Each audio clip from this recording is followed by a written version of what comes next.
season, we got a good one on tap, as it'll be the Minnesota Vikings taking on the defending NFC champs, the Philadelphia Eagles.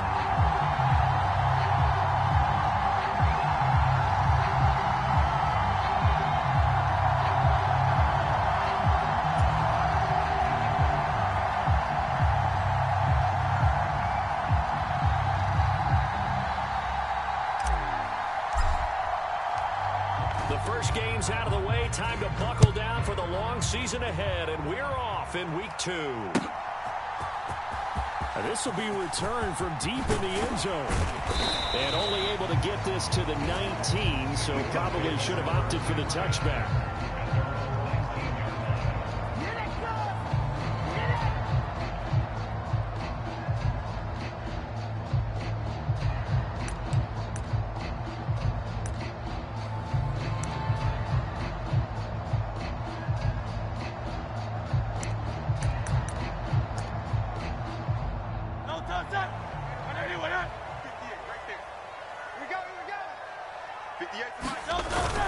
Off the play fake, here's Hurts. And this intercepted on the first play of the game. Picked off by Ronald Darby. And he'll bring this one back to the 29.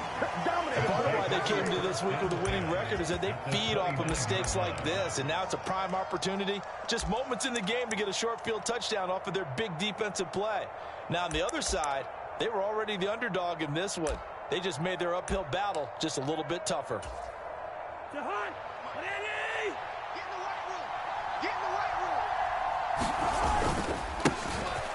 run on first down with Akers. And he went backwards. He'll be down at the 30. Officially, it's a 1-yard loss. That's going to bring up second and 11.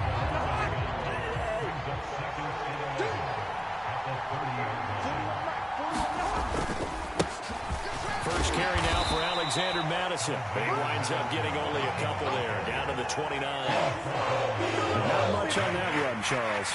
No, that's exactly the way to execute a run blitz there. They guessed correctly that they would move the ball on the ground, honed in on it, and stopped them. Mark that down for a win in the defense's column. Cousins from the gun on third. That's caught by the big tight end, T.J. Hockenson. And this will not get close to the first down marker as he's brought down at the 26. So just 3 yards on the completion there. And it'll be fourth down.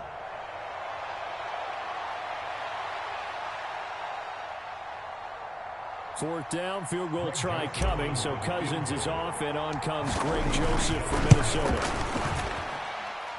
And this one's not close, not even close. Short and to the right, it's no good. And this will remain a scoreless game. So a bit of a weird kick there. That wasn't an overly long attempt, but that never had a chance. You almost wonder if he might have maybe got that one on the laces because it kind of knuckled on him a bit. And this one winds up in empty possession. Already at the line, this Philly offense set to go. And they've got to be breathing a little bit of a sigh of relief. The first time you throw the football winds up being picked, but fortunately for them, it does not lead to points. Well, that tells you about team football, doesn't it? Everybody gets together. What's that term they use? Complementary football? Okay, he threw the pick. The defense got together and said, hey, let's shut them down. Let's not turn it into points. They did exactly that. Now he gets a fresh start, a clean slate. Well, it's caught on the right side at Smith. And he went backwards. He'll be down at the 30. It'll be a loss of 2, maybe 3 on the play. And it'll be a third and about 13. And not an easy spot here. They'll be in search of 13 yards to try to pick up the first. Now on third and long, they'll look to throw. And that is incomplete. Looks like a second empty possession to start the game, and certainly not the way you want to start when you're coming off of a loss last week. Every team talks about starting fast. They're hoping on their next possession, it can be a delayed fast start and get them going. On is the punter man as he boots this one away. And great special teams work here. This is knocking on the door of the 5. They'll spot it at the 6-yard line. Absolutely love the flexibility of these punters. Their leg drive, able to get it way up in the air, and that allows their punt team to get down there and down it inside the 10 because they've had some time. They'll begin on the ground with Akers. And not a whole lot of room to operate there on the first down run. He gets maybe 3. Yeah, I don't know if it's exactly a win-win, but if you're on offense, you'll take that kind of a run, all right? It was kind of stacked up, found a little bit of yardage, and frankly, they're pretty close to staying on schedule on offense. The playbook is still open for the coordinator. Second down, they'll go with Akers again. And he is going to be stopped cold behind the line of scrimmage. Now they're staring at a 3rd and 8. That last play backwards a yard. An interesting and intriguing decision there defensively because they kept extra DBs on the field despite seeing the multiple tight end look that came out for the offense. I thought they were going to switch out of it. I didn't know if they felt they didn't have time or what the case was. Well, in any event, the extra speed allowed for great penetration as they stuffed that one behind the line of scrimmage. Pass taken in by his big tight end. And he will have a Vikings first down as they're able to get the 3rd down conversion. And that's well executed there on 3rd down. And I love the confidence that they had to let their tight end try and find some space in the middle of the field, right in their quarterback's line of vision. And QBs love to make that easy throw, and they hooked up there for a first down. Meanwhile, Cousins, and the throw here caught by Addison. 16 yards, a little deja vu from the previous play where they got 16. And there's a pretty play from Addison. It seems like a perfect fit for the Vikings. Obviously, Minnesota loves receivers who produce, and Addison, one of college's best and most productive receivers the last couple of seasons. And they've got it well across midfield down to the 40 before it's all said and done. The end result, 21 yards.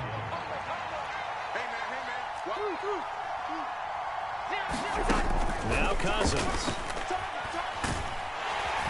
Pressure comes, and down he goes. The Eagles get there for the sack. So now they operate back from their side of the field here, 2nd and long. To throw is Cousins. He'll dump this off to Akers. No gain there, and it's going to bring up a 3rd down.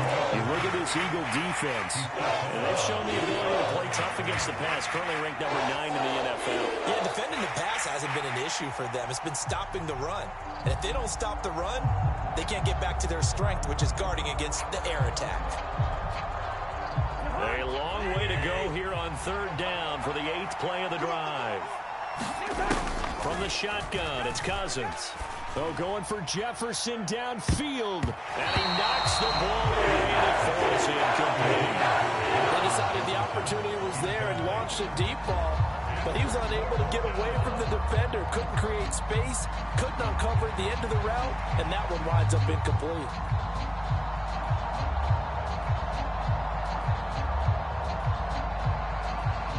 So on 4th down, Ryan Wright on to punt for Minnesota.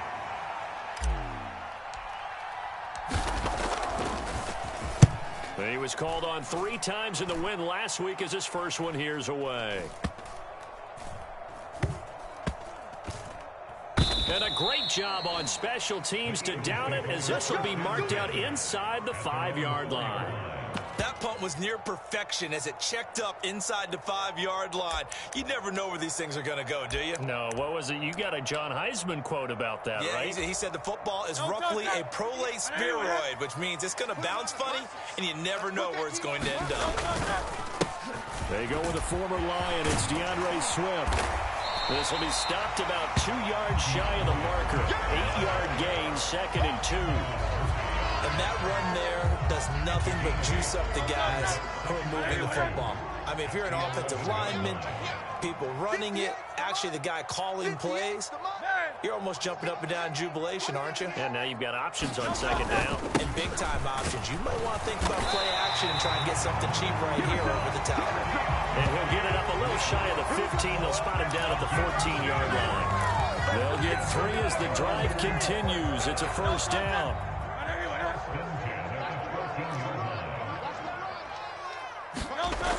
He'll look to throw. A quick throw there going to be batted away and incomplete. The Eagles had 0-1 in the year following the loss in the opener. And Charles, they were losers last time out. What do you think they need to do differently here? Well, I don't think it needs to be as drastic as burning up last week's game tape or not watching it, but The attitude has to be what's done is done. Let's move on. Put that one behind them, galvanize themselves, and go forward and get a win in this one. He'll get only 3 there, so it leaves him with a 3rd and 7 ahead. So 7 yards from the first down here as they come up to the line of scrimmage. Swift going to try up the middle. And this is going to be an Eagles first down as he's got this up to the 28-yard line. Now, look, that wasn't a huge gain, but those are the types of carries I think they were missing in their loss last week. They couldn't get him going on the ground. Did you get the same feeling I did during our meetings, that they kind of regretted that he didn't touch the ball? Absolutely. You know, hey, he should have touched him more last week. They weren't going to make that same mistake, and they've taken care of that early. Offense is moving it a little bit, out back on their heels, but they earn a brief pause by forcing the incompletion. That gives them a quick chance to regroup and try and mount a stand before they're backed up even further. Now a 2nd and 10.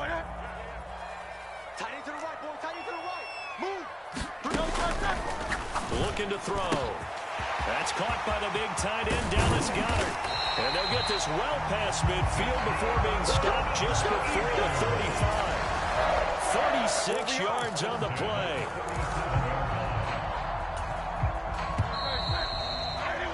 We're scoreless after 1. Now 2nd quarter action from Philadelphia, and it's the Eagles in possession. This offense finding its legs now. Here's another 1st and 10. Throwing from the gun, it's Hurts. And that's going to be incomplete. Too tough to hold on to that one. It's 2nd down. As his old brain remembers, when I see 5 wide receivers on the field as a defender, I know the ball's coming out high. They expected it and got there and popped it free. Here's 2nd and 10. Here's a handoff to Swift. And he's going to be stopped just short of the first down marker at the Vikings 28. A couple extra tight ends in the formation here as they line up 3rd and 2. They'll set up a throw. Hurts fumbles it. Oh, and one of the linebackers has got it. And they will take over possession of the football at their 42-yard line. Holding on to the football becoming a little bit of an issue. He had 2 fumbles last week, remember. I played for a guy that used to talk all the time about creating turbulence in the pocket, making the quarterback jumpy, make him antsy, keep getting after him a little bit, and make sure he thinks about holding on to the ball because you're going after him. And that is incomplete. He couldn't hold on through the contact. Brings up 2nd down. He did a fine job there of not hitting him before the ball arrived, and I've got to tell you, you can often mistime that play because of the angles of approach. When you're going to get him, sometimes you panic as well and think, I've got to be there right now. Instead, in this case, timed it perfectly and knocked it free. There is something to a game plan with trying to keep a defense honest with a guy with that type of speed. You do so. Send him deep. Try and throw some air under it and hope you connect downfield. On that play, they were unsuccessful. You got 4. Cousins. And that is incomplete. How about the shape put up by these 2 defenses in this first half? The fireworks don't have to be just offensively. Neither one of them giving an inch, and that's good coverage once again there to force another 4th down. So on 4th down, on is the punter Ryan Wright. First kick 47. This one looks good as well. And a nice special teams job here. This is going to be down inside the 10 at the 7-yard line. Well, someone's going to be happy with that effort. You know who else is going to be happy? His defense. Absolutely. He's created a very long field for that offense to try to traverse. And he got some help from Mr. Football there, checking up nicely. Good English on that punt. The Eagles offense set to begin their next drive. Losers in the season opener on Sunday. They get that quick turnaround 96 hours later. Here we go. They're back at it. And I've got to think, especially early in the year, that's a good thing for these guys, is it not? It absolutely is, and we've seen it many times demonstrated over the years. Teams have a rough opening game, have to play the Thursday game, that quick turnaround allows them to go ahead and throw the other game out, focus on the new one, and typically they play much better in game 2, so I would agree with you totally on that. On 3rd and short, they'll try and pick it up through the air. This time for Smith, and it's intercepted. And he will take this one home. It's a touchdown. Well, it turns out it's not their offense who gets him on the board first, CD. It's the defense coming through right there with a pick 6. And I know from experience throughout the week, when you go against the offense, you're challenging them all the time. You're letting them know, hey, don't worry about scoring this week. We'll take care of it. We'll get a few pick 6s and score ourselves. You're just kidding? But how about what he just did right there? Laid it out for the rest of the game. We scored. Hey, offense, can you keep up with us?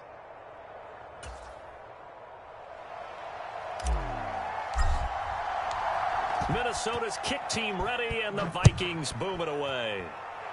And they're going to mark that where it went out of bounds, so really good starting field position up past the 40-yard line.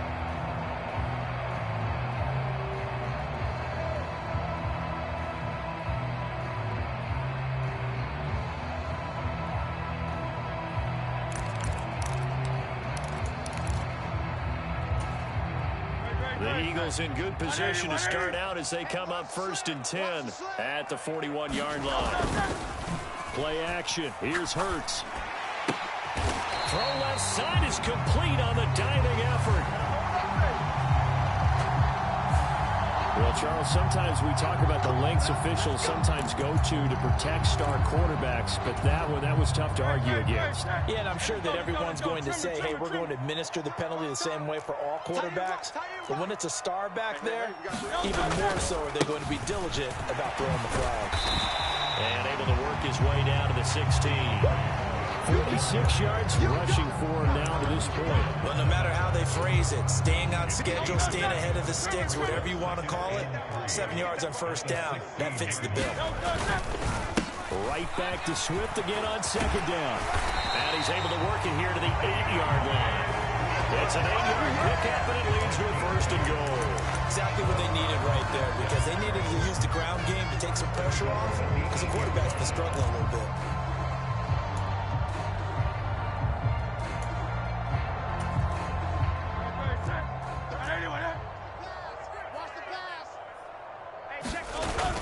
They go play action with Hurts. Under a heavy rush, and down he goes. He tried to get away, but to no avail, and an absolute killer there. A 12-yard loss on 1st and goal. 1st down, a bit of a disaster, and now on 2nd and goal, back even further.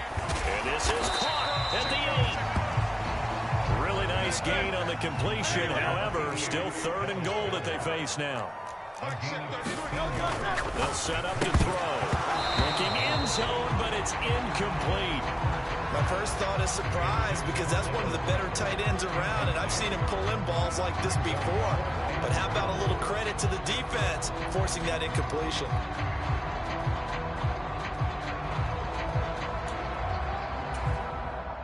So Hurts is off, and on comes Jake Elliott for the Eagle field goal. From the left hash, a chip shot here. And he pulled it. Oh, my goodness. It's no good. He missed it. And this will stay at a 7-point game. So 1st and goal quickly turns into 4th and goal, and then 4th and goal turns into no points whatsoever. That's a very disappointing sequence of events right there. And I, for one, would not want to be the kicker as to run over to his head coach and explain that one. And he'll be tackled at the 23 after a gain of 3. Give credit to the defense for stringing that play out, and they gave up no cutback angle. You know he was trying to dart through. No place for him to go. A nice job there, only giving up a 3-yard gain. 2nd down, they'll go with Akers again. And they'll take him down at the 31-yard line. That one a 1st down pickup of 8. That's a good, nice, crisp run for a 1st down. I wonder if the defense might have been loosened up a little bit, maybe anticipating a pass instead of the run that they got.